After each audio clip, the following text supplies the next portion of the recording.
Sunita, good morning sir Navneet. Good morning sir. Good morning. Good morning. Morning sir. Very good.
UPSC, BPSC हर जगह जो है जेएमकेन्स का बहुत सारा सिद्धांत पढ़ा जाता है और सारे सिद्धांत का आधार जो है वो है इन्वेस्टमेंट मल्टीप्लायर।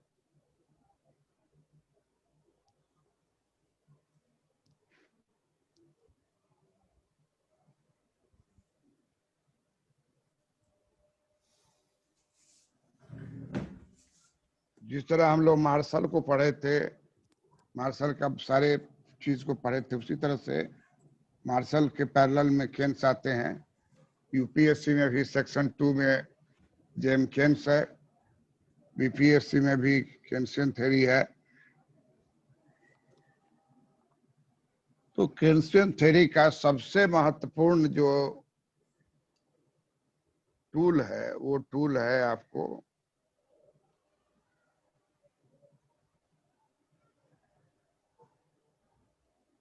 विनियोग गुणक। इन्वेस्टमेंट मल्टीप्लायर को क्या कहते हैं?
विनियोग गुणक को सिंबल में के से दर्शाया जाता है।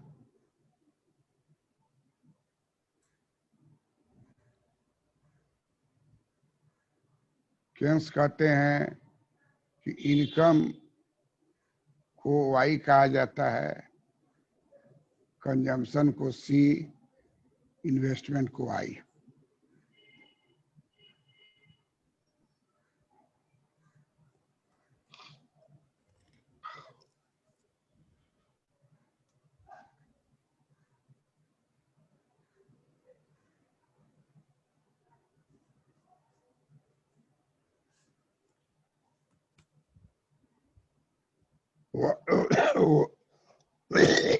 वाई हो गया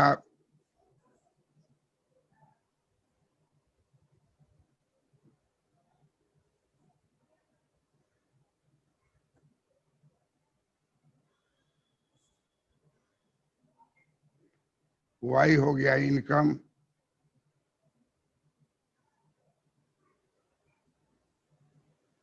प्रणाम सर। प्रणाम। सी हो गया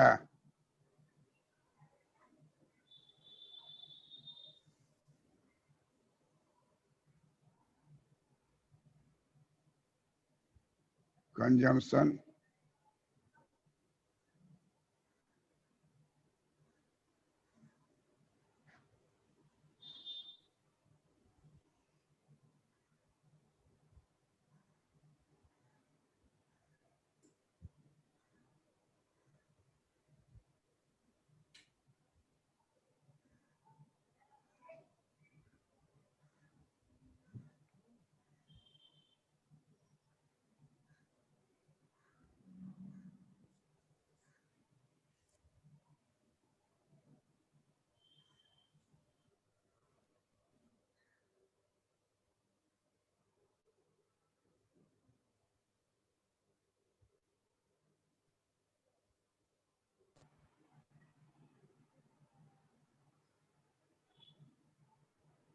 y is equal to income, c is equal to consumption,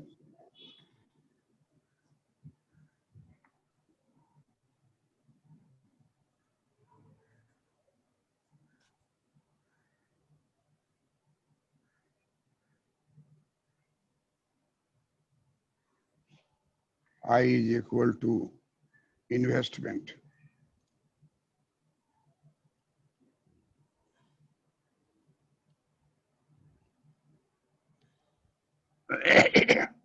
y का मतलब हो गया आय, c का मतलब हो गया उपभोग, i का मतलब हो गया विनियोग। जेमकेन्स कहते हैं कि i और c तथा i को जोड़ने पर y होगा। अब गौर से देखिए कि ये आई वाला जो है उसका नाम इन्होंने दिया स्पेंडिंग शेड्यूल। क्या नाम दिया? Spending spending schedule.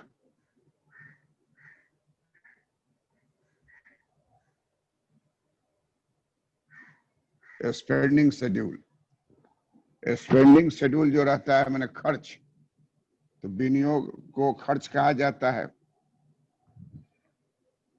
तो जिसमें विनियोग रहेगा उसका नाम हो जाएगा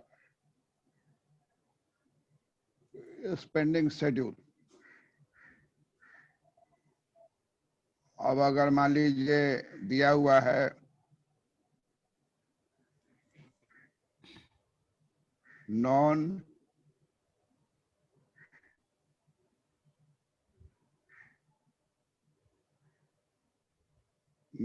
स्पेंडिंग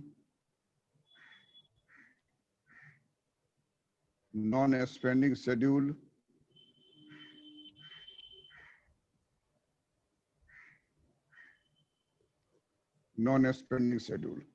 नॉन स्पेंडिंग शेड्यूल जहां होगा तो वहां लिखेंगे हम लोग y is equal to c plus s। अब यहाँ s जो है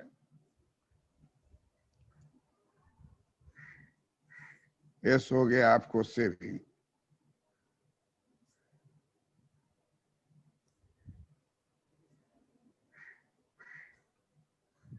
जेमकिंस कहते हैं कि अगर हम दोनों को मैच करेंगे y is equal to c plus i,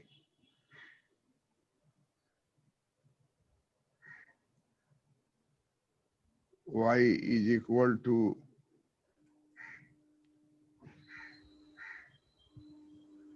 c plus s।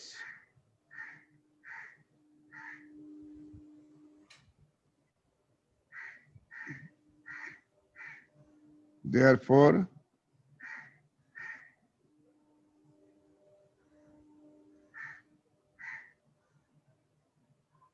C plus I. C plus I is equal to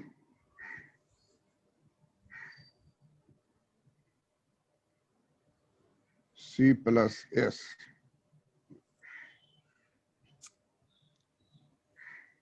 और तब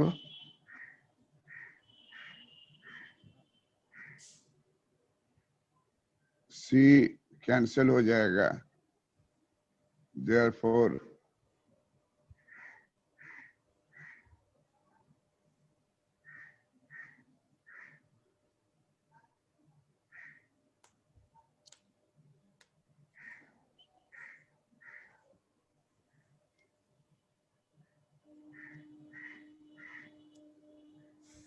I is equal to S.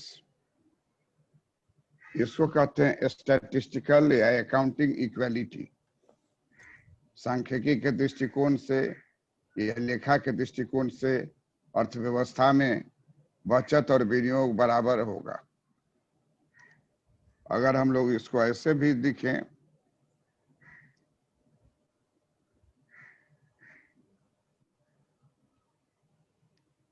Y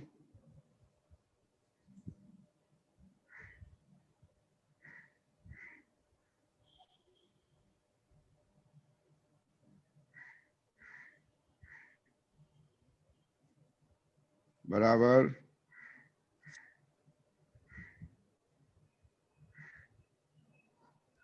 C plus I।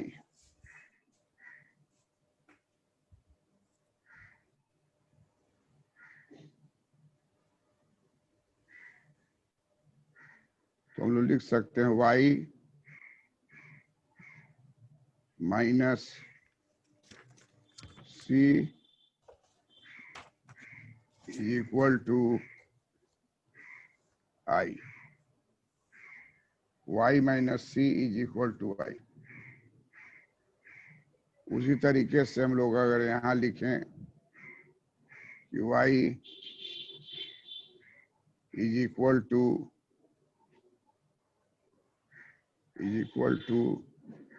C plus S,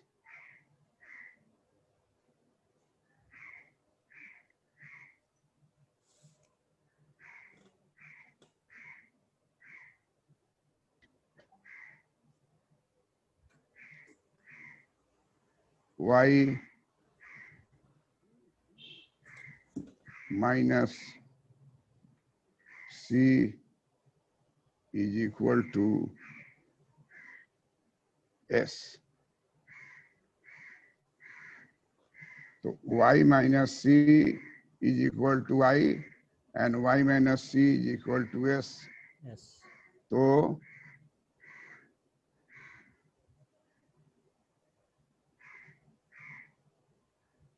therefore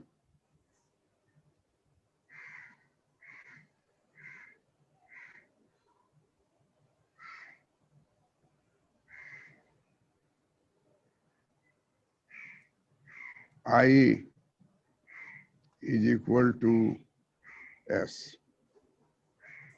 तो ये हर हालत में आपको UPSC, BPSC या state services या project manager, जहां कहीं भी अगर आप देते हैं, इसका क्लियर कंसेप्शन होना चाहिए। Y is equal to C plus I को कहते हैं स्पेंडिंग शेड्यूल। स्पेंडिंग शेड्यूल का मतलब होता है कि खर्च करने वाला तालिका, और दूसरा होता है नॉन स्पेंडिंग शेड्यूल, गैर व्यय तालिका। गैर व्यय तालिका में Y बराबर C प्लस S है। अब इस चीज को अगर Y माइनस C कर दें तो इक्वल टू Y हो जाएगा, Y माइनस C दूसरे में कर दें तो इक्वल टू S हो जाएगा। देयरफॉर I बराबर S। या हम लोग राइट हैंड साइड वाले का ही C प्लस I और C प्लस S को इक्वल करें और y को छोड़ दे, दोनों तरफ y है, तो हमारा c कैंसिल हो जाएगा, i is equal to s। तो हर हालत में अर्थशास्त्र में, मैक्रो अर्थशास्त्र में उपभोग को कैंसिल कर देते हैं और राष्ट्रीय आय के द्वारा बचत और विनियोग को एक बराबर माना जाता है। इस तरह के इक्वालिटी को स्टैटिस्टिकल इक्वालिटी या अकाउंटिंग इक्वालिटी कहते हैं। अब इसी चीज को हम लोग देखेंगे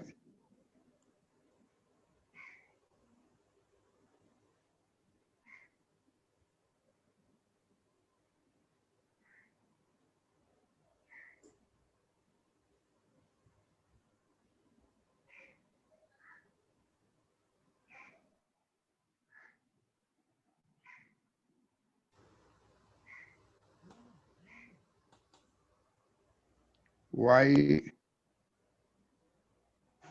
is equal to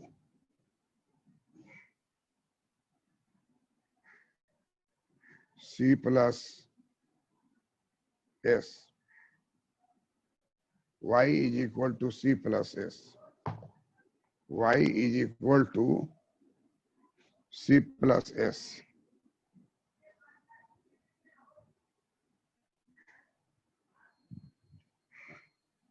y is equal to c plus s। ये हमारे पास दिया हुआ है, y is equal to c plus s।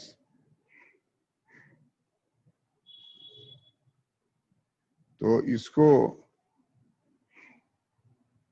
हम लोग मल्टीप्लायर कैसे प्राप्त करेंगे? तो केन्स कहते हैं कि investment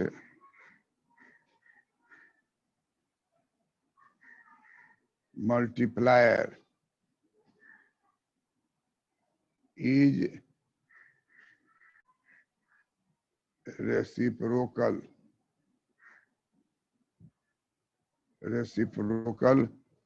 of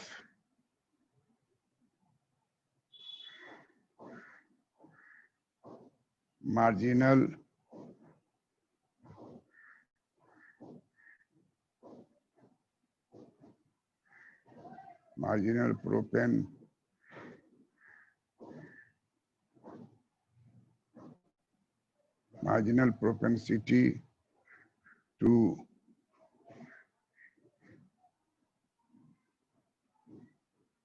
consume।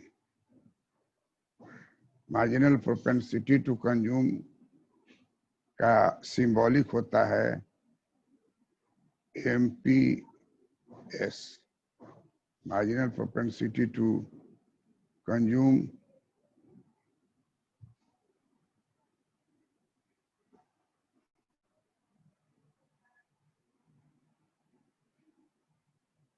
MPS। James Keynes का विचारधारा में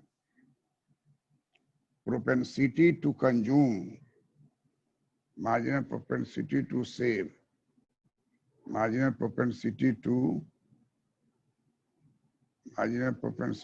save, marginal propensity to save,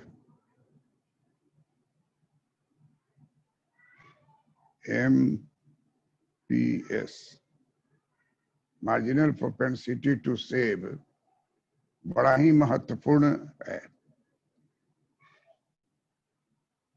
Sunita ji sir. Sunita, ji sir. 5 का रेसिप्रोकल क्या होगा?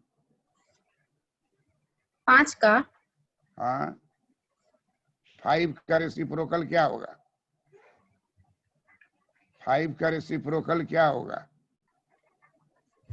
1/5। 1/5। हाँ। x का रेसिप्रोकल क्या होगा? 1/x। तो MPS का रेसिप्रोकल क्या होगा? 1/MPS। हाँ, तो यही रेसिप्रोकल को वो स्थापित किए।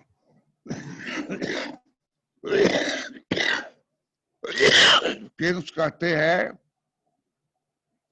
कि इन्वेस्टमेंट मल्टीप्लायर जो है वो रेसिप्रोकल है सीमांत बचत प्रवृत्ति की। सीमांत बचत प्रवृत्ति अगर एमपीएस है तो रेसिप्रोकल हो जाएगा 1/MPS। तो इन्वेस्टमेंट मल्टीप्लायर हो जाएगा, इन्वेस्टमेंट मल्टीप्लायर को उन्होंने के से डिनोट किया। किससे डिनोट किया? के से। कहा कि K is equal to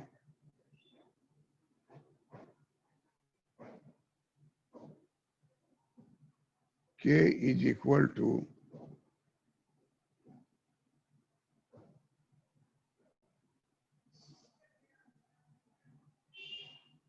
1/MPS। K is equal to 1/MPS। अगर मान लीजिए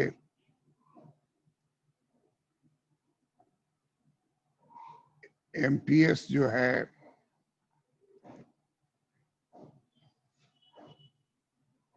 %50 है। मोतीलाल, जी सर। के का वैल्यू निकलता है 1/MPS से। MPS अगर 50% है तो के का वैल्यू कितना हो जाएगा?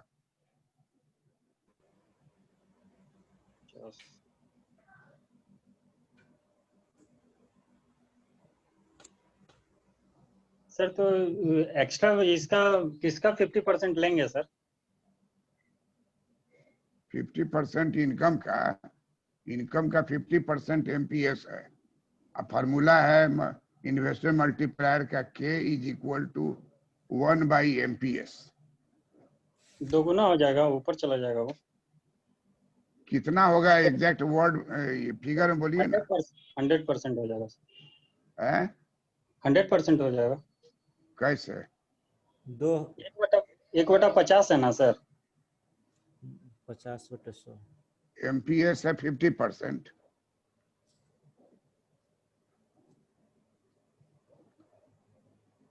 हरि गोविंद चौहान। जी सर। MPS है 50% और फॉर्मूला है 1/MPS। तो के का वैल्यू कितना होगा?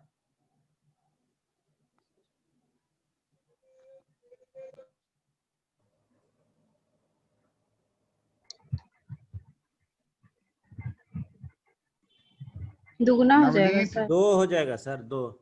2 होगा।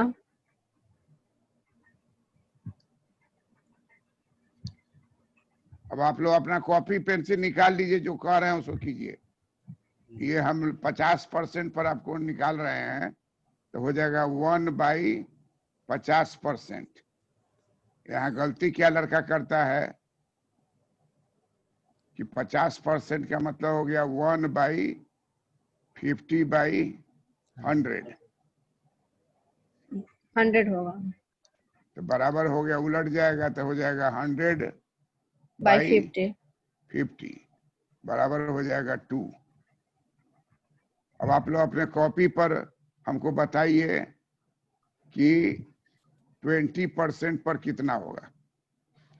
20% पर कितना होगा और 60% पर कितना होगा, निकाल के बताइए तो। 20% सर 5 हो 5 जाएगा, होगा। 60 पर 3 हो जाएगा सर। 20% पर कितना होगा?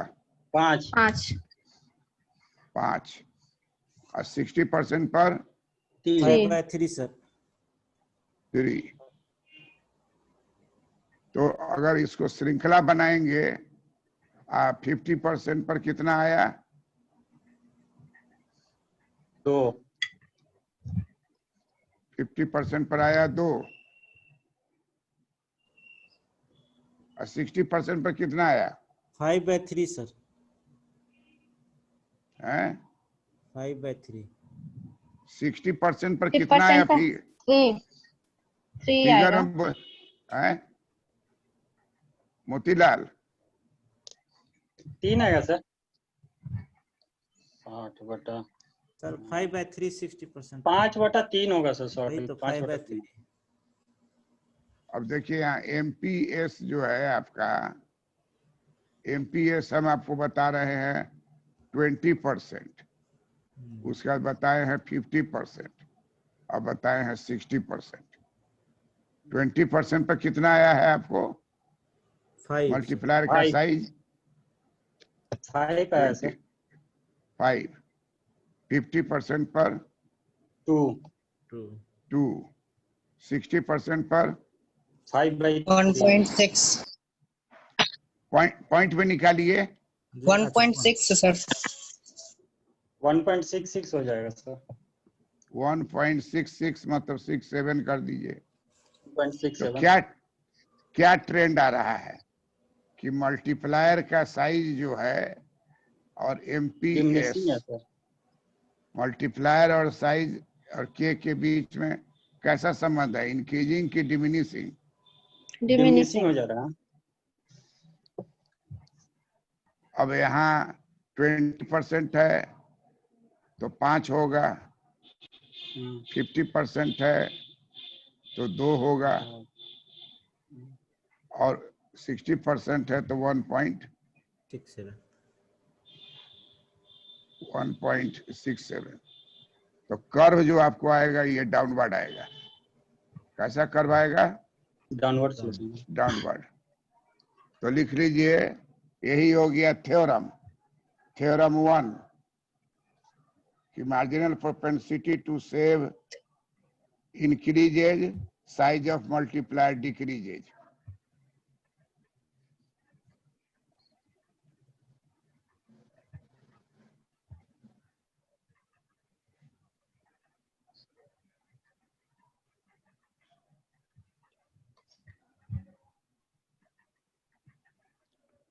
marginal propensity to save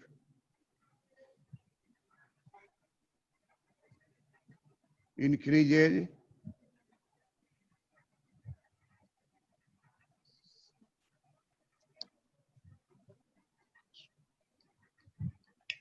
size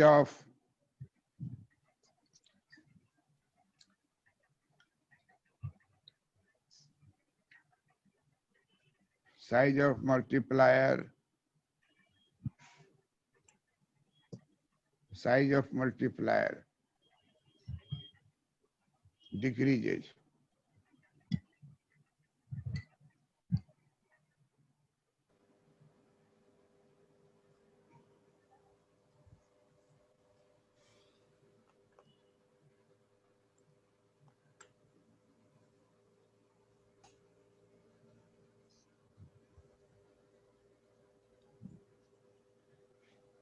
इन्होंने ये निष्कर्ष निकाला कि अर्थव्यवस्था में अगर marginal propensity to save increase करेगा तो साइज ऑफ मल्टीप्लायर डिक्रीज करेगा। ये हम लोग जो भी बात कर रहे हैं in case of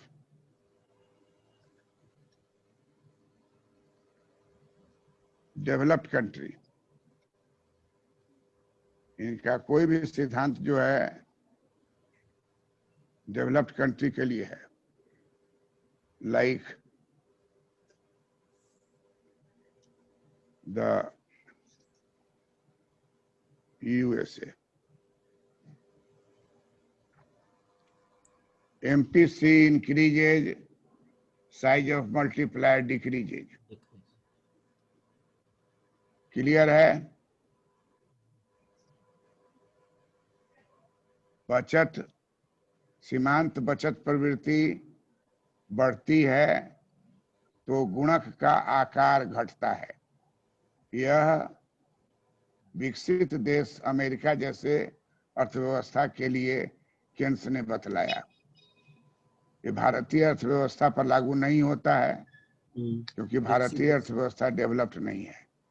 developed country के कंटेक्स्ट में मैंने बताया।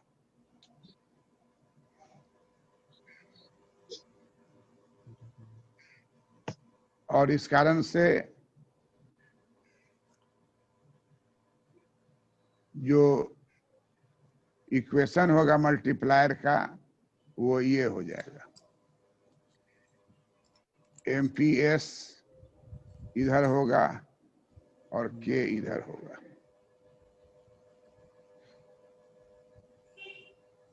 जैसे जैसे MPS बढ़ेगा मल्टीप्लायर वैसे वैसे घटेगा।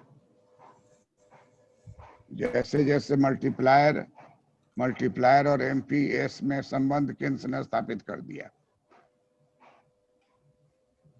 कहा कि MPS अगर बढ़ाइएगा तो मल्टीप्लायर आपका घटेगा।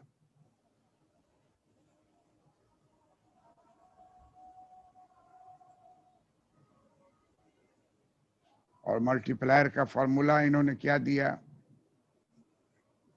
मल्टीप्लायर का फॉर्मूला क्या दिया? K बराबर 1/MPS। K बराबर 1/MPS। सब आदमी बोले। K बराबर हरगोविंद 1/MPS। हरगोविंद चौहान आप भी बोलिए। मल्टीप्लायर का फॉर्मूला क्या हुआ? K बटे 1/MPS। K बराबर है।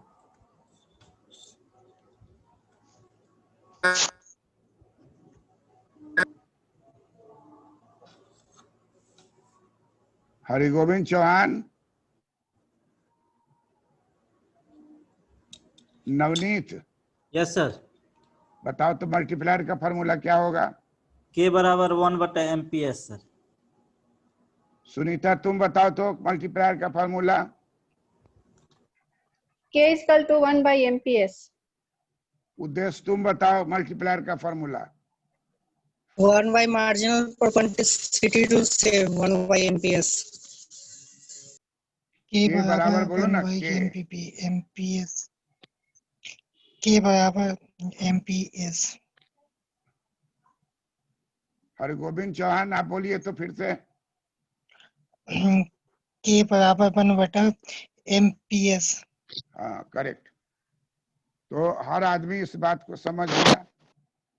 अब ये आपको दिमाग में बैठा लेना है कि K बराबर होगा MPS। और चित्र भी आपको समझ में आ गया, डाउनवर्ड हो जाएगा। आंकड़ा में भी डाल के हम लोग देख लिए कि मल्टीप्लायर का ये पहला थ्योरम है जिस पर कि जेएम केन्स का पूरा सिद्धांत स्थापित होता है। केन्स ने कहा कि हम कोई भी काम करेंगे तो हमारे दिमाग में मल्टीप्लायर रहना चाहिए, और विकसित देश के लिए हम काम करेंगे। कोई भी एनालिसिस देंगे तो विकसित देश के लिए देंगे, और इसलिए K बराबर होगा 1/MPS।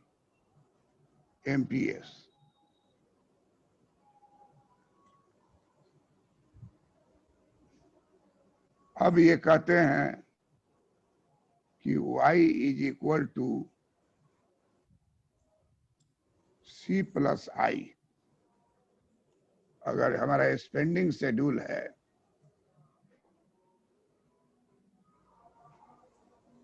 तो डेल्टा Y करेंगे तो डेल्टा Y क्या हो जाएगा? Delta C plus delta I।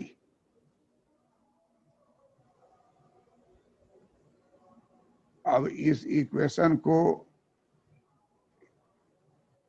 Divide करेंगे डेल्टा Y से, और इस इक्वेशन 1 इक्वेशन A को डिवाइड करेंगे तो हमारा इक्वेशन हो जाएगा delta Y by delta Y, delta C by delta Y, delta I by delta Y। ये कट जाएगा, 1 हो जाएगा, तो ये हो जाएगा delta C by delta Y plus delta I by delta Y।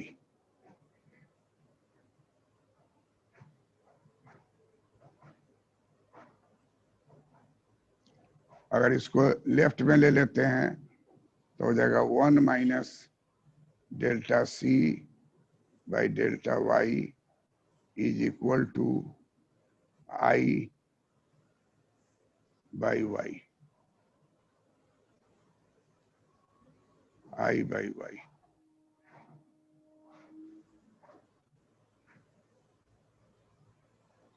तो यहाँ पर दो गो नया टर्म आ रहा है। इस टर्म का नाम हो जाएगा मार्जिनल प्रोपेंसिटी टू कंज्यूम, इस टर्म का नाम हो जाएगा मार्जिनल प्रोपेंसिटी टू इन्वेस्ट। दो टर्म यहाँ आया।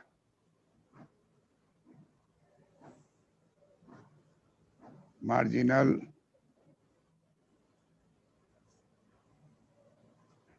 Propensity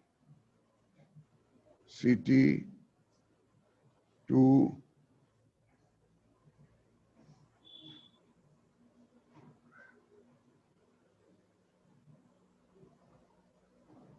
marginal propensity to consume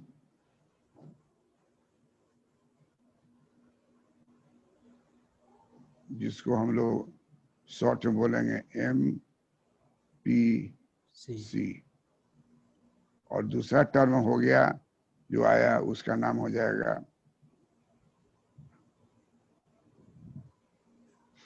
marginal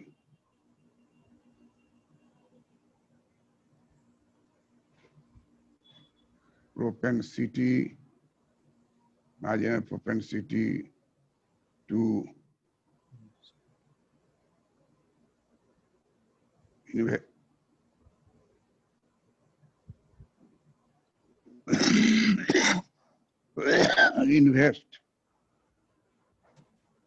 marginal propensity to invest, जिसको कि शॉर्ट में हम लोग बोलेंगे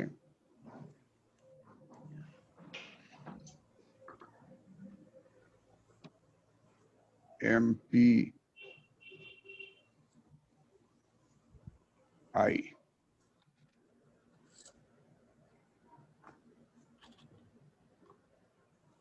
मार्जिनल प्रोपेंसिटी टू कंज्यूम बोलेंगे बाएं साइड को MPC को, marginal propensity to invest, marginal propensity to invest बोलेंगे।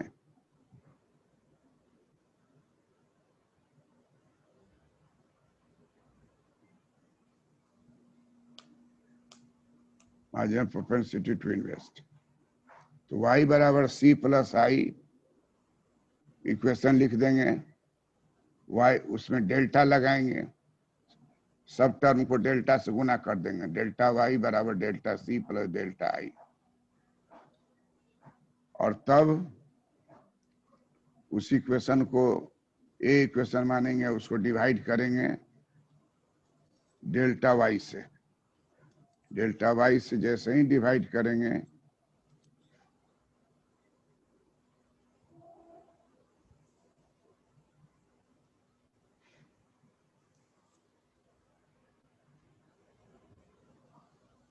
तो सारे को डेल्टा y से डिवाइड कर देंगे। डिवाइड करने के बाद फिर से लिखेंगे 1 is equal to delta C by delta Y, 1 is equal to delta C by delta Y plus delta आई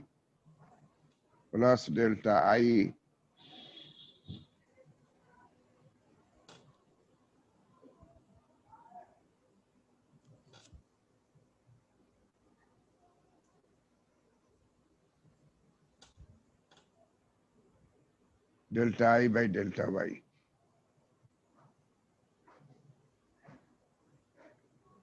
और उसके बाद नामाकरण करेंगे delta C by delta Y को मार्जिनल प्रोपेंसिटी टू कंज्यूम,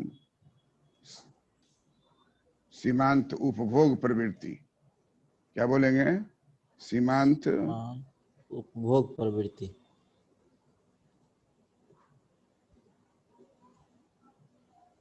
सीमांत उपभोग प्रवृत्ति।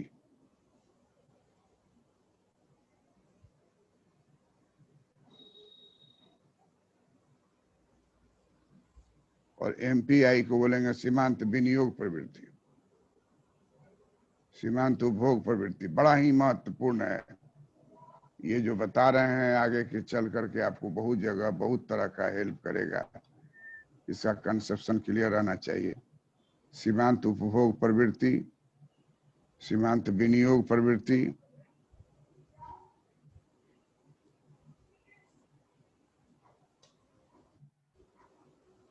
सीमांत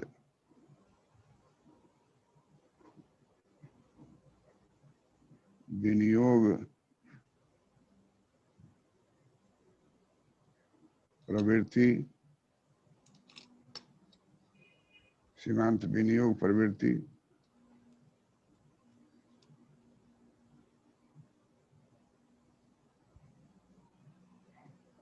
सीमांत विनियोग प्रवृत्ति।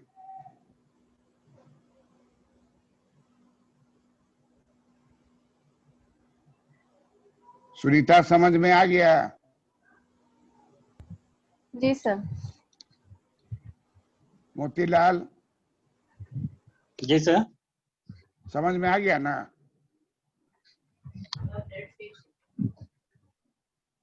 सर कैसे निकला, समझ में आया? हाँ, डिराइव वाला तो समझ में आ गया सर। बस अभी उतना ही समझिए, जितना बोर्ड पर आया वो समझ गए बात को ना। हाँ सर, उतना क्लियर। नवनीत तुम समझे कैसे डिराइव हो गया? जी ये तो समझ गए। ये चीज सर डेल वाई से मतलब ही क्यों भागा हम देंगे सर इसके लिए? इसलिए क्यों, हमको जो चीज लाना है जी हिसाब में देखे हो कि किसी को उड़ाना है तो भागा जी। 4 से देंगे तो एगो उड़ जाएगा, उससे जी, जी, सॉल्यूशन निकलेगा। जी इसीलिए। समझ गए? जी सर। दोनों के लिए इनकम महत्वपूर्ण है इसलिए। नहीं, इनकम महत्वपूर्ण की बात नहीं है, उड़ाने की बात नहीं है। डेराइव करने का तरीका है कि y बराबर c प्लस आई, ये फंडामेंटल इक्वेशन हो गया। जी y is equal to c plus I. अब इसमें हम लोग डेल्टा से गुना कर देंगे तो इक्वेशन हमारा हो जाएगा डेल्टा y बराबर डेल्टा c प्लस डेल्टा आई। अब इस इक्वेशन को सरल करेंगे। सरल करेंगे तो क्या सरल करने के, एक कोई टर्म से डिवाइड कर दें तो डेल्टा y से अगर कर देंगे तो डेल्टा y कट के 1 हो जाएगा, जी तो हमको आगे बढ़ना आसान हो जाएगा। इससे डेल्टा y से मान लो डेल्टा c से कर देंगे तो सब उठपटांग हो जाएगा, c कट जाएगा। तो इसलिए ध्यान रखना है कि शादी करने जा रहे हैं तो लड़का गे है कि लड़का है, अब आजकल पूछता है, कर दिए या बाद में झमेला हो जाए। तो इसलिए हम लोग काटेंगे कि इसको, उसी को काटेंगे जिससे कि हमको कुछ फायदा हो और कुछ डेराइव हो जाए। Delta c by delta y जो है एक टर्म है जिसका नाम होता है मार्जिनल प्रोपेंसिटी टू कंज्यूम, इसलिए y से भाग दिया जाएगा। उल्टा पुल्टा से भाग देंगे तो कोई अर्थ ही नहीं निकलेगा। डेल्टा i को अगर भाग डेल्टा y से देते हैं तो वो टर्म हो जाएगा मार्जिनल प्रोपेंसिटी टू इन्वेस्ट, और डेल्टा y से डेल्टा y कट गया तो इक्वल टू 1 हो गया। तो एक फॉर्मूला निकल गया कि delta i by delta y सदैव बराबर होगा 1 minus marginal propensity to consume. Navneet बात को समझे? जी सर समझ गए सर। हम लोग गुना भाग से जो निकालेंगे तो हमारे उपयोग का चीज आना चाहिए। जी इकोनॉमिक्स कहता है कि डेल्टा सी के नीचे डेल्टा वाई रहेगा तो उस टर्म का नाम हो जाएगा marginal propensity to consume. Delta I के नीचे अगर डेल्टा वाई रहेगा तो उसका नाम हो जाएगा marginal propensity to invest. Delta S के नीचे डेल्टा वाई रहेगा तो मार्जिनल प्रोपेंसिटी टू सेव। ये इकोनॉमिक्स का, मैक्रो इकोनॉमिक्स का फाउंडेशन है। मैक्रो इकोनॉमिक्स का फाउंडेशन कोर्स में इसको हम लोग देखते हैं कि हर हालत में ये टर्म जो है वो आगे चल करके बहुत उपयोग होगा। डेल्टा का मतलब होता है स्मॉल चेंज।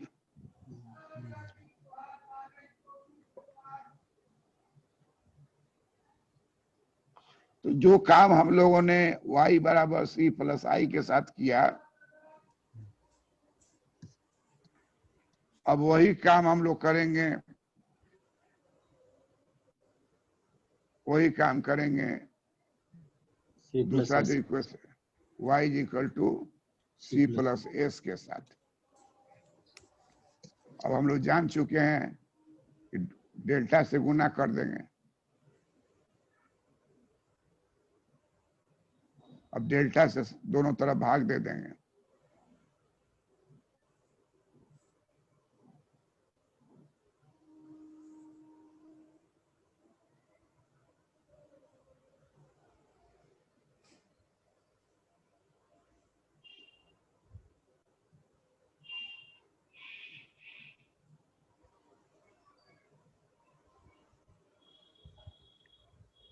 डेल्टा से भाग दे देंगे।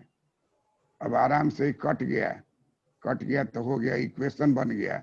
वो I1 is equal to delta C by delta Y plus delta S by delta Y। अब एक रिलेशनशिप बन गया, बाएं कर देंगे तो 1 minus delta C by delta Y is equal to delta S by delta Y। अब ई वाला आपको आसान लग रहा है कि नहीं? जी सर। पहला आप समझ गए तो दूसरा एकदम आसान हो गया, और एक बार अभ्यास कीजिएगा तो एकदम कम समय में लिखाएगा। बहुत जगह पर इसको डालेंगे, बहुत जगह प्रयोग हम लोग करेंगे परीक्षा में। तो हम लोग के पास इक्वेशन प्राप्त हो गया,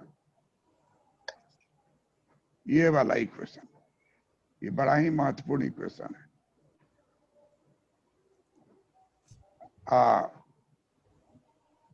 उधर हम लोग को प्राप्त क्या हुआ था? 1 minus delta C by delta Y बराबर delta I by delta.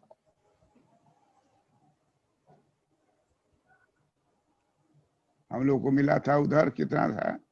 1 minus delta C by delta Y बराबर आया था delta I by delta Y। यही आया था। तो हम लोग देख रहे हैं कि दोनों के बाएं साइड में, दोनों के सेम है। दोनों के बाएं साइड में जो टर्म है सेम है, तो इसलिए दोनों दायां साइड क्या हो जाएगा? बराबर हो जाएगा। बराबर हो जाएगा। Therefore MPI is equal to delta S by delta Y बराबर हो जाएगा डेल्टा I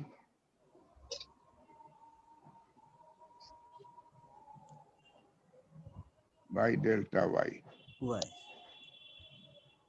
ये इकोनॉमिक्स का बड़ा ही महत्वपूर्ण फाइंडिंग है माइक्रो इकोनॉमिक्स में। ऐसा जब हो गया तो गौर से देखिए कि delta S by delta Y किसके बराबर है? Delta I by delta Y।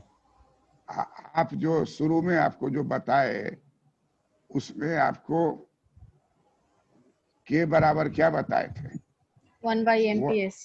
1 by delta S by delta MPS का सिंबल में लिख दीजिए थे, यही है। इसका मतलब हो गया कि के का एक दूसरा नाम हो जाएगा equation 1 by delta I by delta Y। हो रहा है कि नहीं हो रहा है? जी। एक इक्वेशन ये जो आप डेराइव किए, ये सब जो डेराइव किए, इससे दूसरा निष्कर्ष निकला कि अगर हमको delta S by delta Y मालूम नहीं है और delta I by delta Y मालूम है, तो हम के निकाल सकते हैं। अगर आपसे हम कह रहे हैं कि delta S by delta Y जो है 50% है, तो मल्टीप्लायर का साइज कितना होगा? 2 हो जाएगा सर। 2 हो जाएगा। अब आपको कह रहे हैं कि देश में इन्वेस्ट देश में इन्वेस्टमेंट का परसेंटेज जो है 50%, तो देश का मल्टीप्लायर क्या हो जाएगा? 2। अब गौर से देखिए कि अगर इसको उलटिएगा तो के बराबर क्या हो जाएगा? Delta Y by delta Y by delta I हो जाएगा। Delta S. अगर इसको उल्टेंगे, पहला वाला को उल्टेंगे तो sir delta Y by delta S हो जाएगा। और दूसरा वाला में पहला छोड़ दीजिए, पहला का काम हो चुका है। काम खत्म हो गया। ये डेल्टा वाई बाई डेल्टा दूसरा को उलटिएगा तो delta Y by delta I delta I होगा। डेल्टा आई को बाएं कर दीजिएगा। देखिए बहुत महत्वपूर्ण बात आ रहा है कि अगर आप लिखते हैं के और डेल्टा आई को आप इधर ले आइए तो इक्वल टू क्या हो जाएगा? Delta Y Y equal to delta Y हो जाएगा। इक्वल टू डेल्टा वाई हो जाएगा। ये बहुत इंपॉर्टेंट फाइंडिंग हम लोगों का है कि देश की आय में वृद्धि को निकालने के लिए हम लोगों को 2 आंकड़ा चाहिए। एक चाहिए के और एक चाहिए डेल्टा आई। देखिए अगर आपसे कोई पूछे कि डेल्टा वाई कैसे निकालिएगा तो आप बोलिएगा कि मल्टीप्लायर बताओ कितना है और कितना इन्वेस्टमेंट हो रहा है। जी।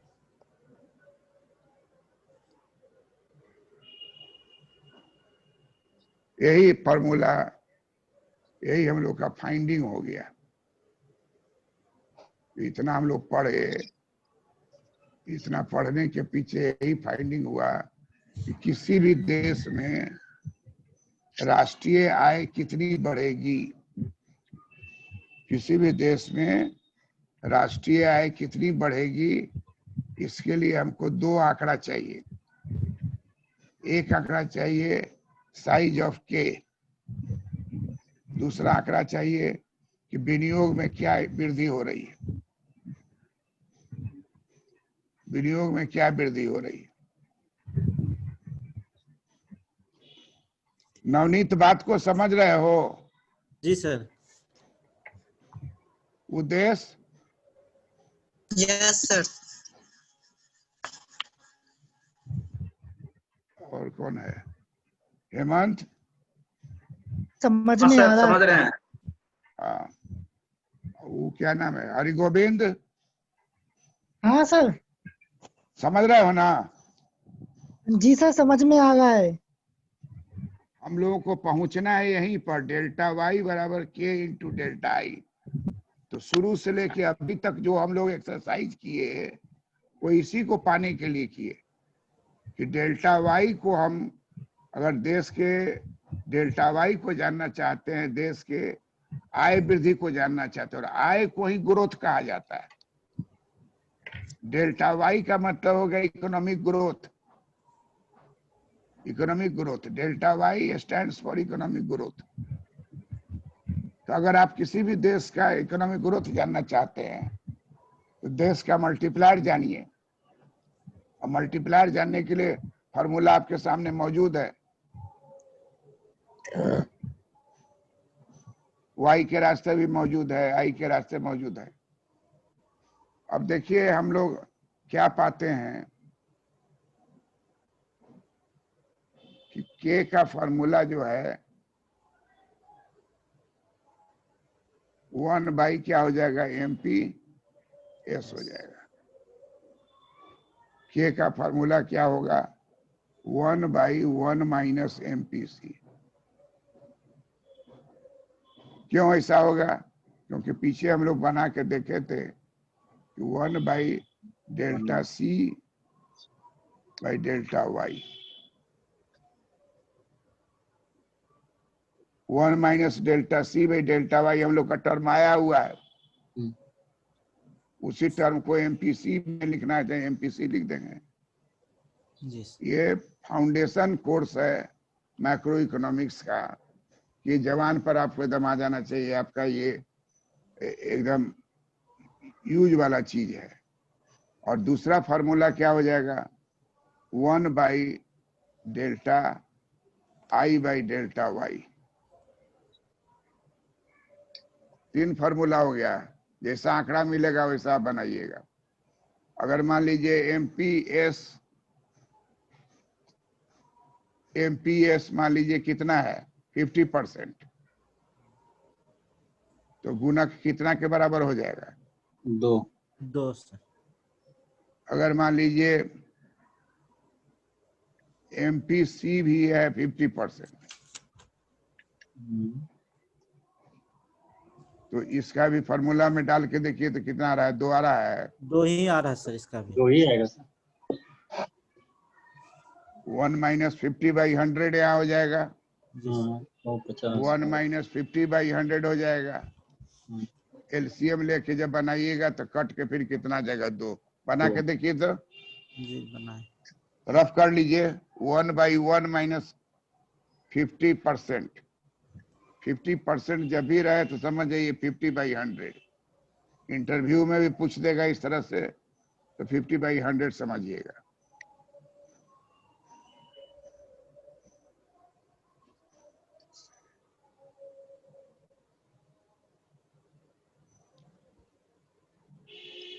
और यहाँ भी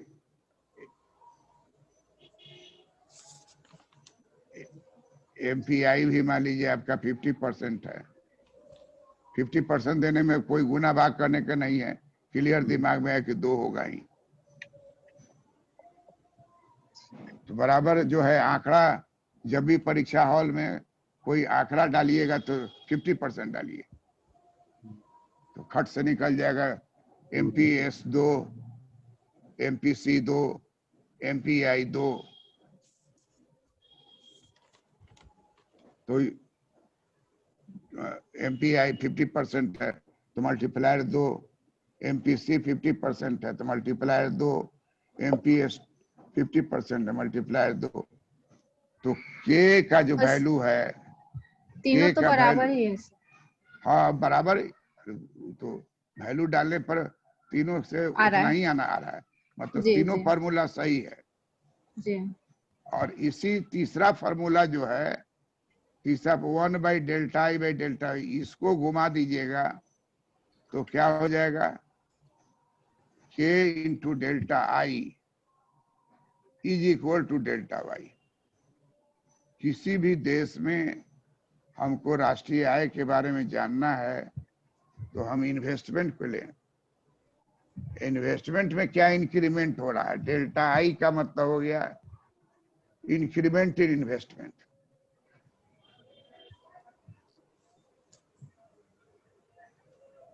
डेल्टा I का मतलब क्या हो गया, इंक्रीमेंट इन इन्वेस्टमेंट। इन्वेस्टमेंट। तो इंक्रीमेंट इन्वेस्टमेंट आपको मालूम हो जाए और उस देश का मल्टीप्लायर मालूम हो जाए, उस देश का मल्टीप्लायर आपको मालूम हो जाए और इन्वेस्टमेंट मालूम हो जाए, उस ग्रोथ देश पता का मल्टी, तो आपको ग्रोथ पता चल जाएगा। हाँ।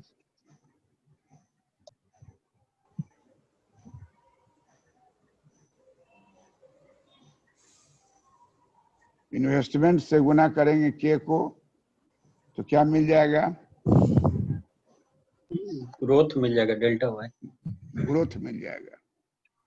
किस दर से जीडीपी बढ़ रही है, किस दर से राष्ट्र की विकास हो रही है, किस दर से इकोनॉमिक ग्रोथ हो रही है। अब देखिए इसी चीज को हम लोग यहाँ देख रहे हैं कि अगर हम लोग यहाँ 45 डिग्री का लाइन एक खींच दे, 45 डिग्री का लाइन खींच दीजिए और तब यहाँ पर आप सी खींचिए, दूसरा खींचिए, इसका नाम दे दीजिए C+I, और तीसरा खींचिए, इसका नाम दे दीजिए C+I, प्लस डेल्टा Yes. आई, डेल्टा आई। मैं इंक्रीमेंट कर दिए। हाँ तो इंक्रीमेंट करने के पहले था सी प्लस आई, इंक्रीमेंट बढ़ा दिए तब हमारा हो गया, यहाँ इनकम था वाई, यहाँ इनकम हो गया y1। तो ये जो दूरी हो गया, ये दूरी कैसे कैलकुलेट हुआ, k into delta delta. I. तो ये मल्टीप्लायर का आपका चित्र हो गया।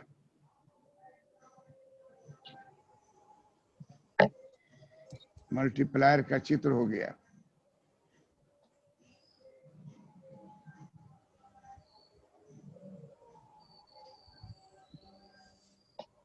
Diagram of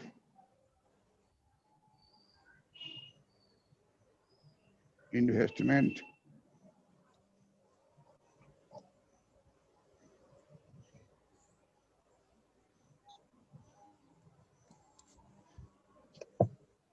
diagram of investment multiplier,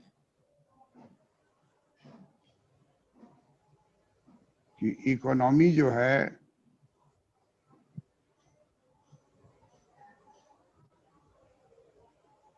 ई पर है, अब इकोनॉमी एफ पर चली गई। ये पॉइंट एफ है, ई पॉइंट ई है। ई से एफ पर इकोनॉमी चली गई, तो हमको देखना होगा कि हमारे यहाँ जो कंजम्पशन कितना है, इन्वेस्टमेंट कितना है। कंजम्पशन और इन्वेस्टमेंट कितना है, और फिर इन्वेस्टमेंट में कितना बढ़ोतरी की है। इन्वेस्टमेंट का बढ़ोतरी हम लोग देख रहे हैं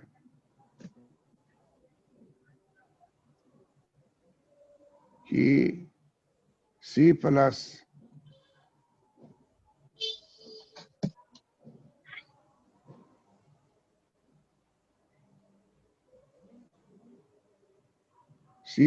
आई प्लस डेल्टा आई। तो डेल्टा आई हमारा कितना हो गया, डेल्टा आई हमारा कितना हो गया, तो यही देखिए, यही जो इंक्रीमेंट है यही है डेल्टा आई, जो इसको ऊपर उछाला है।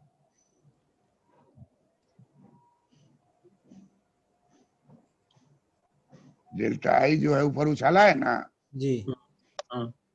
तो ई से एफ पर भगा दिया तो नीचे हमारा इकोनॉमिक ग्रोथ जो है इंक्रीज करेंगे।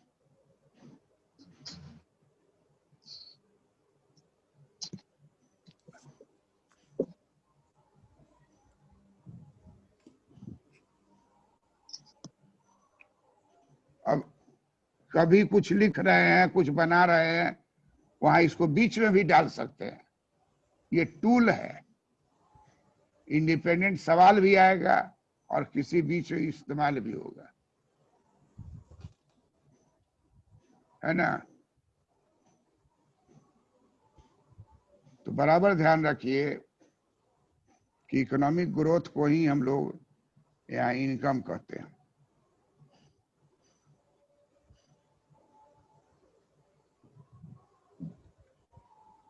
बहुत लोग पढ़ रहा है income national income, economic growth समझा कोई दूसरा चीज। इकोनॉमिक ग्रोथ आय में वृद्धि को कहते हैं। वास्तविक आय में जब वृद्धि हो जाए तो इकोनॉमिक ग्रोथ कहते हैं। कैसे वृद्धि होगा, तो जो आपका उपभोग और विनियोग हो रहा है वो ठीक है हो रहा है, उसी में वृद्धि कीजिए। अब कैसे अभी सरकार अपने खजाना से 90 करोड़ रुपया निकाल के दे दी सबको, खर्च कीजिए, और वो रुपया जो है सरकार खजाना से निकल के मार्केट में आया, मार्केट में इनकम के बजाय वो स्पेंडिंग हो गया,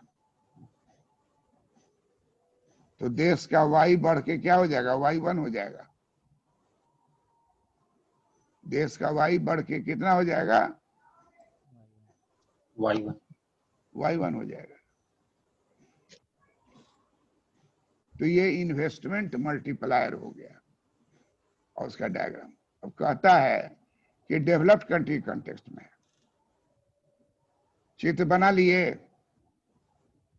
जी सर। हम आगे बढ़ें। जी सर। जी सब आदमी का चित उतर गया। यस जी। सर। अब देखिए इसमें एक वर्ड है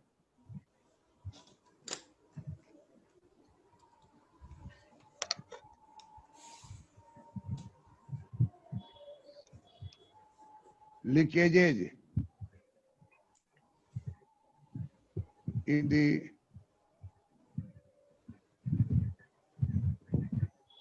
process of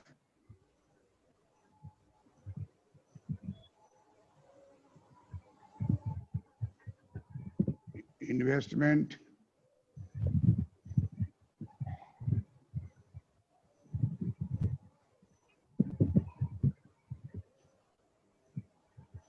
leakages in the process of investment multiplier.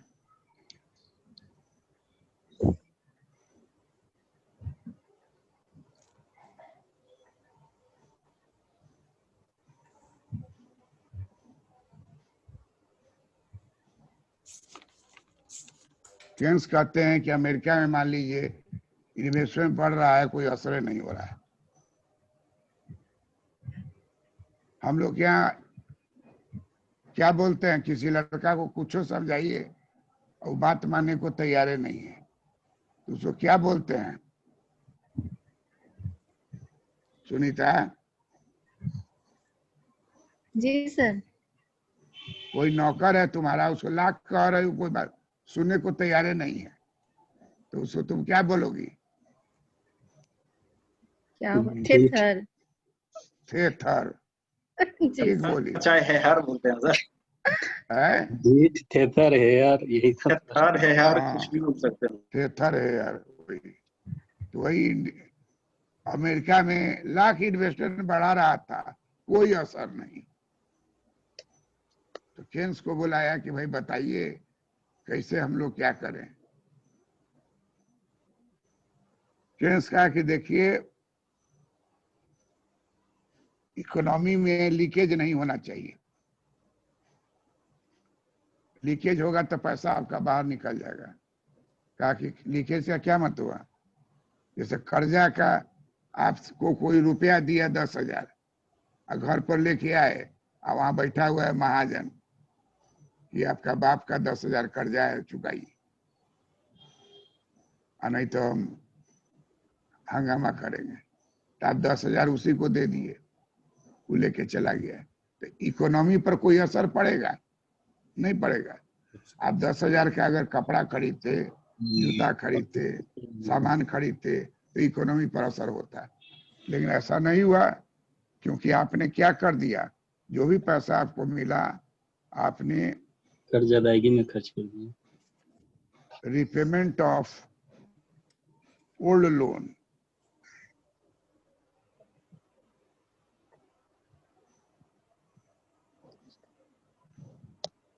Repayment of old loan, पुराना कर्जा को चुकाने में अगर आप करते हैं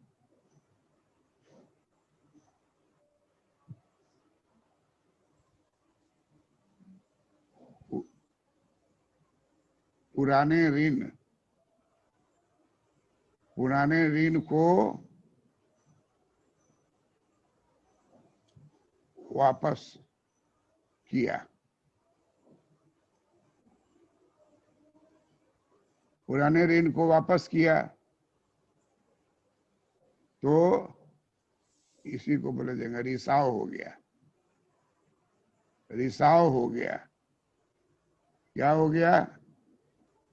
रिसाव हो गया। पुराने ऋण को वापस किया, रिसाव हो गया।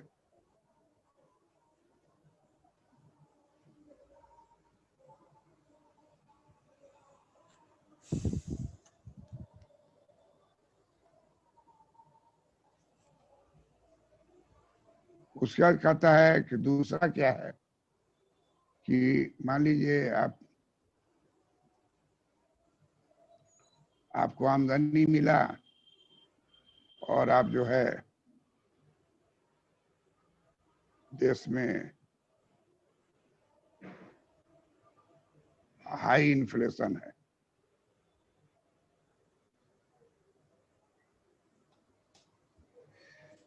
अगर देश में हाई इन्फ्लेशन है तो आपका एक एक झोला लेकर के पैसा जाइएगा और लाइएगा एक ठोंगा में। हाई इन्फ्लेशन अगर होगा तो बाजार में खरीदारी कम होगी। हाई इन्फ्लेशन होगा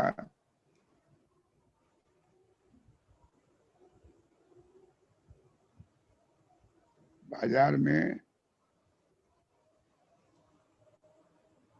खरीद कम होगा, असर दिखाई नहीं देगा।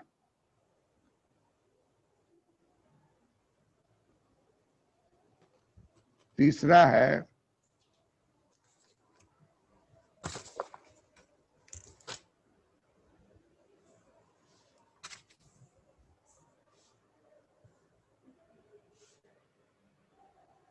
है जिसको कहते हैं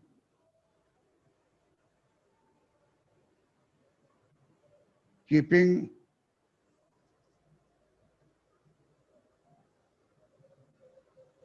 मनी आइडल। पैसा आपको मिला लेकिन उस पैसा को आप अलमारी में रख दिए, तकिया के नीचे रुपया रखे हुए हैं, सोने का गद्दा है, गद्दा के नीचे रुपया बिछाए हुए हैं। बहुत आदमी धनवान के घर में जाइएगा तो गद्दा के नीचे में रुपया पूरा फैला के तब ऊपर से गद्दा रखता है, रात भर नींद नहीं आता है उसके हीट से, रुपया के हीट से। अब देखिए गरीब आदमी अपना सोया हुआ जमीन पर बिना तकिया के। गांधी मैदान के पास देखिएगा किनारे में, रोड के किनारे सोया रहता रात में, निर्भीक एकदम। तो कहता है कि रिपेमेंट ऑफ लोन अगर कर दीजिएगा, पुराना ऋण को वापस कीजिएगा तो आपका पैसा जो है अर्थव्यवस्था में कोई वृद्धि नहीं लाएगा, वहीं फंस गया पैसा। बाजार में अगर हाई इन्फ्लेशन है तो बाजार में खरीद कम होगा, और खरीद कम होगा तो वो आपको असर नहीं डालेगा। कीपिंग मनी आइडल, तो बाजार पर कोई असर नहीं होगा।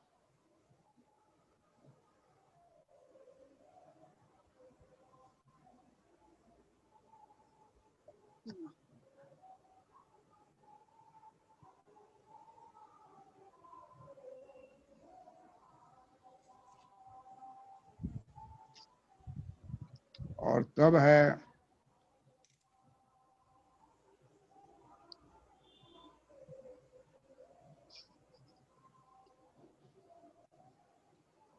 नंबर 4 है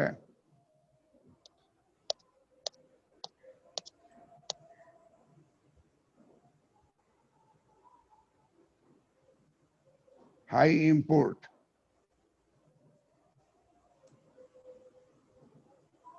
अब आप को आमदनी हुई लेकिन सारा आमदनी जो है आप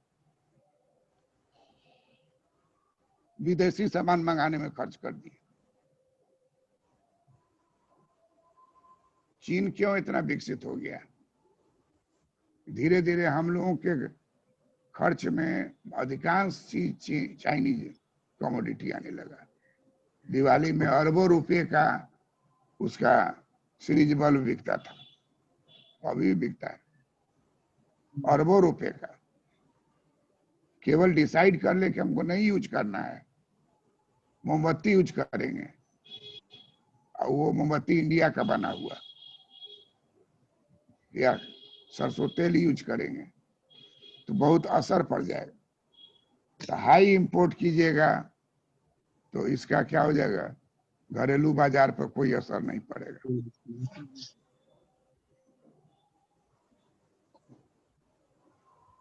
घरेलू बाजार पर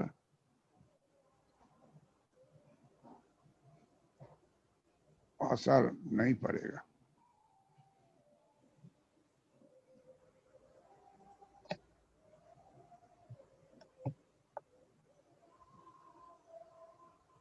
मोतीलाल, जी सर। चारों पॉइंट को बोलो तो ऊपर से number 1 2 3 4। Repayment of old loan, high inflation, keeping money idle, high import. उसका हिंदी बोलो। पुराने ऋण को वापस किया अर्थात रिसाव हो गया। हाई इन्फ्लेशन का हो जाएगा, इसकी वजह से बाजार में खरीदारी कम होगी, घरेलू बाजार में असर नहीं दिखेगा। कीपिंग मनी आइडल, घरेलू बाजार पर कोई असर नहीं होगा। और उसके बाद सर हाई इंपोर्ट है, घरेलू बाजार पर इसका भी कोई असर नहीं दिखेगा। हरिओम। जी हरिओम, सर। ये चारों का खाली सर। नाम बोलो तो, चारों का नाम देख करके बोलो। रीपेमेंट ऑफ गोल्ड लोन, पुराने ऋण को वापस ये सब हो गया। हाई इन्फ्लेशन, बाजार में खरीदारी पे कम असर होगा। कीपिंग मनी आइडियल, बाजार पर कोई असर नहीं होगा। हाई इंपोर्ट, घरेलू बाजार पर असर नहीं पड़ेगा। Thank you. नवनीत, जी सर। चारों को बोलो तो पॉइंट। सबसे पहला है sir repayment of old loan. इससे क्या होगा, पुराने ऋण को जैसे ही वापस किया जाता है तो उसमें रिसो आ जाता है। और दूसरा है हाई इन्फ्लेशन, ये इससे बाजार में खरीदारी कम होगी। और तीसरा है कीपिंग मनी आइडल, ये जैसे पैसे को घर में जमा करके रखते हैं, इससे बाजार पर कोई मतलब असर नहीं होगा। और चौथा है हाई इंपोर्ट, इससे घरेलू बाजार पर भी कोई असर नहीं पड़ेगा क्योंकि ये बाहर पैसा चला जाएगा। ठीक है। सुनीता, जी सर। बोलो तो चारों का नाम। फर्स्ट है repayment of old loan, second है हाई इन्फ्लेशन, थर्ड है कीपिंग मनी आइडल, फोर्थ है हाई इंपोर्ट। अच्छा, कीपिंग मनी आइडल का क्या है, कैसे असर नहीं पड़ेगा? सर ये जो होता है घर में आदमी पैसा रखता है, मतलब निष्क्रिय ये हो जाता है। इससे अगर ये बाजार में आप इन्वेस्ट करते तो उससे असर पड़ता है अर्थव्यवस्था पे। और पुराना कर्ज चुकाने का? पुराना कर्ज को चुकाने के लिए जब हम पेमेंट करते हैं तो उससे उसी को लीकेज बोलते हैं।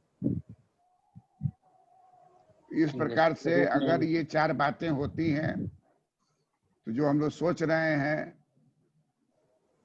कि मल्टीप्लायर 2 है तो दुगना हो जाएगा, वो हो नहीं पाएगा, कम होगा। और इसी को रिसाव कहा जाता है, लीकेज कहा जाता है। क्वेश्चन आपको रहेगा, what is investor multiplier, what is the equation of multiplier, what is the diagram of multiplier, what is the leakages of multiplier. हम लोग अभी जो पढ़ रहे हैं वो जेएम केन्स पढ़ रहे हैं। तो जेएम केन्स की जितनी बातें हैं 1 बाई 1 करके हम लोग पढ़ेंगे। और तब हम लोग का जिस तरह से मार्शल पूरा कंप्लीट पढ़े थे उसी तरीके से जेएम केन्स होगा। That's all, thank you. प्रणाम सर। Thank you sir. प्रणाम। हाँ। Thank you sir. Thank you sir.